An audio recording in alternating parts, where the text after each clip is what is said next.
ભરૂચ જિલ્લાના જંબુસરથી આરટીપીસીઆર લેબોરેટરીમાંથી એસી તેમજ લેપટોપની ચોરી કરનાર 2 તસ્કરોનું પોલીસે સરઘસ કાઢી સમગ્ર ઘટનાનું રિકન્સ્ટ્રક્શન કર્યું હતું।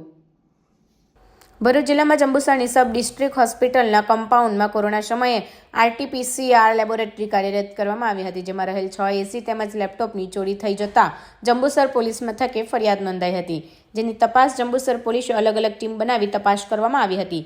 તે દરમિયાન બાતમીના આધારે જંબુસરના મુબારક ઇસ્માઇલ મલેક તથા અનસ પટેલને પોલીસ મથકે લાવી ચોરીના મુદ્દામાલ બાબતે પૂછપરછ કરતા આરોપીઓ ભાંગી પડેલ અને ચોરી કરી હોવાની કબૂલાત આપી હતી।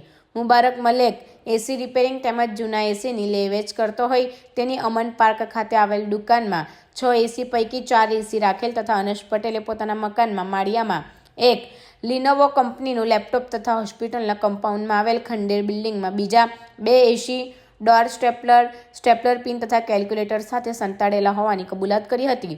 રૂપિયા 1.71 લાખના ચોરીના મુદ્દામાલ સાથે બંને આરોપીની અટકાયત કરી પોલીસે કાયદેસરની કાર્યવાહી હાથ ધરી છે।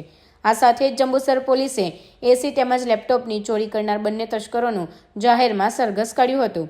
પોલીસે સ્થાનિક શેરીઓમાં ફેરવતા બંને તસ્કરોને જોવા માટે લોકટોળા ઉમટી પડ્યા હતા। એટલું જ નહીં, જંબુસર પોલીસે બંને તસ્કરોને સાથે રાખી આરટીપીસીઆર લેબોરેટરી ખાતે સમગ્ર ચોરીની ઘટનાનું રિકન્સ્ટ્રક્શન પણ કર્યું હતું।